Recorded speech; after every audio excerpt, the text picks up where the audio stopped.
Hold a pen and write down the treatment recommendations that will help you recover from your chronic illness. In order for you to understand how to treat high cholesterol, we will try to explain to you the function of cholesterol in the body, because understanding the function of cholesterol lies the secret to how to treat high cholesterol. Let's begin. If you are walking down the street and suddenly, out of nowhere, you suffer an injury, maybe a small cut, maybe a deeper wound, maybe bleeding from your hand, what would you do? What would be your very first reaction? Almost without thinking, almost automatically, you would head straight to the pharmacy. And why the pharmacy? Because there, you expect to find a cream, maybe a soothing ointment, something to put on the wound. Why? To reduce the inflammation, to calm down the irritation, and to give your body the chance, the opportunity, the space to heal naturally. Now pause with me for a moment. Think carefully.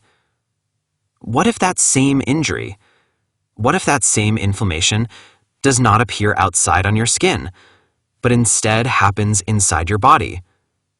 What if it is an artery that gets inflamed? What if it is deep, hidden cells? Cells you can't see. Cells that desperately need renewal and regeneration. Now, when your cells start breaking down, when inflammation rises higher and higher, your body sounds the alarm. It needs help. It needs a rescuer.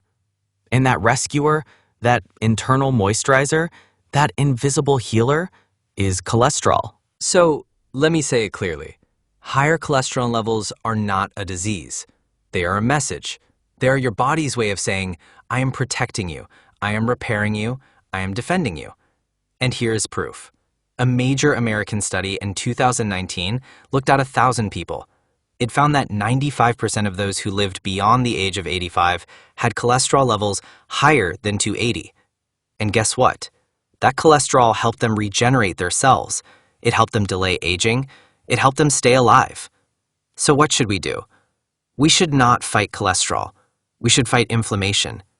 And how do we do that? With lifestyle, with nutrition. Fast whenever you can. Avoid hydrogenated oils. Stay away from refined sugars, from heavy dairy, from processed pastries.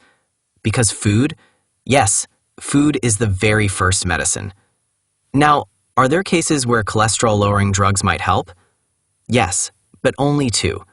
First, people with very serious heart disease, those who have already had stents or catheterization. Second, people who absolutely refuse to change their lifestyle, who refuse to change their diet. Other than that, medication is not the answer. As for genetic cholesterol, let us clear the confusion. It simply means your body has a gene mutation that naturally raises cholesterol a little higher than average. But your body adapts. It balances itself.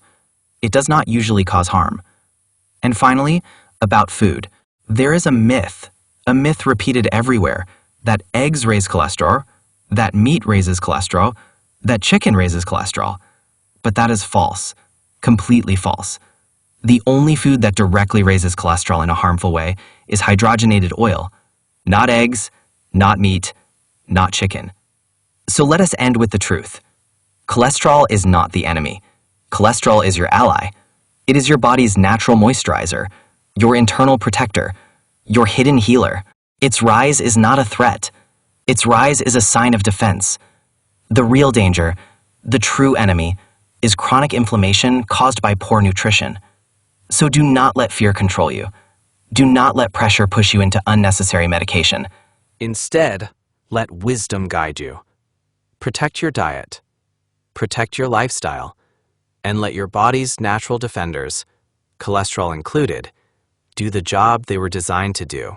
Finally, remember to reduce cholesterol in your body by reducing inflammation. This can be done by fasting and avoiding hydrogenated oils, sugars, and refined carbohydrates, especially white flour, and avoiding dairy products, as these products are inflammatory and thus raise cholesterol levels in the body. Like and don't forget to subscribe to the channel to receive all the latest news about chronic diseases and their treatment.